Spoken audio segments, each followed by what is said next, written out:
Hello students, Mr. Giomini. Just want to go over a couple. I'm not going to go over all these.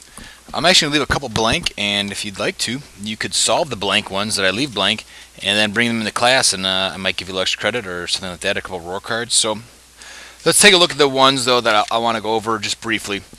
We talked today about using the inverse operation to solve equations, and we know they're equations because they have a variable and a whole number on one side, or some type of number, an equal sign, and then we also have a number on the other side. So here's my variable, here's my number, some operation going on, here's my equal sign, and then I have another number on the other side. So when I write an equation, kids typically like to write 7 plus 3 equals x. That's not an equation. And notice all these, we have an equal sign with a number on one side and a variable and a number on the other side with some type of operation. So let's take a look at a couple of these. I'm going to rewrite letter number 12. So we have 218 is equal to f plus 186. I want to figure out what f equals.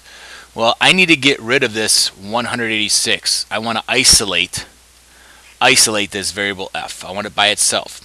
So to get rid of this 186, I do the inverse. And whatever I do to one side of the equal sign, I must do to the other side. So instead of adding another 186, because then I'll just double it, I'm going to get rid of it, so I'll subtract it. So subtract 186 from this side. Well, that leaves me with nothing over here. So that cancels out. I just have f. And then it gives me, I'm going to subtract 186 from both the other sides, because whatever I do to one side, I must do to the other. Let's see, that gives me 2.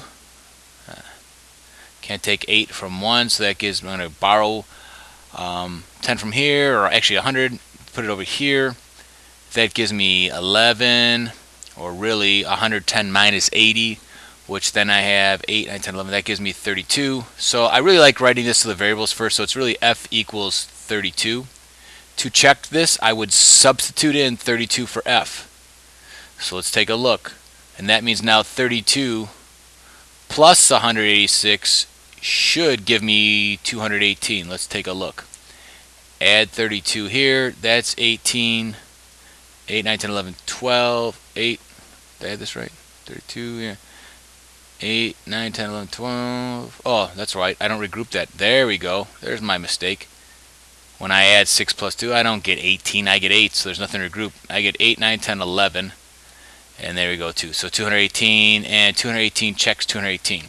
Okay, so over here I could write f equals, not 218, but f equals 32. Let's try another one real quickly. Let me get rid of my little scrap here. Let's try, I like ones with decimals because for some reason we always struggle with decimals. So let's try 14. W minus 4 and 600 equals 3 and 800. So W, I'm going to write it down here. I have to give myself some room. W minus 4 and 600 equals 3 and 800. Okay. I want to evaluate for W. I want to isolate this W and find out what this W equals without all this stuff here. So I need to get rid of this 4 and 600. Well, this tells me subtract it. Well, to get rid of it, I would do the inverse, which is to add. The opposite of subtraction is addition. So if I add it to both sides, that actually gets rid of it. If I add it to this side, it doesn't get rid of it, just adds an ox. Whatever I do to one side, I must do to the other. So W is equal to 8 plus 6 is 14. That is 1. Now I'm learning how to add. 3 plus 4 is 7. Notice how I lined up decimal points when I add. So W equals 714. Now to check this, I substitute this back in for W. So hopefully 7 and 1400 minus 4 and 600 will indeed give me 3 and 800. So let's subtract. I'm going to write, I don't like subtracting horizontally, I like to do it vertical. So I'll put the 4 and 600 here. That's 14, that's a 0. 14 minus 6 is 8. 0 minus 0 is 0. Bring down your decimal point, line those up when we add or subtract, and then we're subtracting, so 7 minus 4 is 3. Hey, look at that. 3 and 800 does equal 3 and 800. I love math, especially when I'm right. So I'd go up here and say W is indeed equal to, now not 3 and 800, but W equals, here we go, 7 and 14/100. Now let's take a look at this next one. This is the one that we struggle with. Now taking a look, Renee is flying from Chicago, Illinois to Honolulu, Hawaii. Oh, lucky girl. With a layover in Salt Lake City, Utah. The total flying distance of the trip is 4,243 miles one way.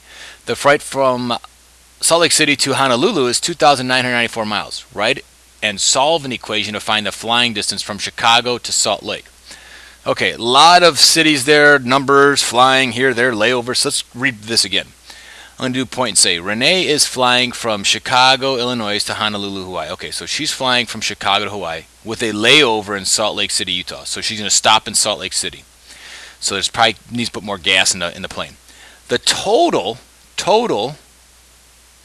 flight distance of the trip means equals 4,243 miles one way. So that tells me to go from, and if I were to draw a map here, sometimes I like to draw little pictures to help me out. So if I am going, here she is on this flight, if I want to envision this here, and she is going to go, she is leaving from Illinois, I'll just call it Chicago, Chi-Town, she's going to Hawaii. Now she has a layover somewhere here, and that is in Utah. Now the whole trip from Chicago all the way to Hawaii is 4,243 miles.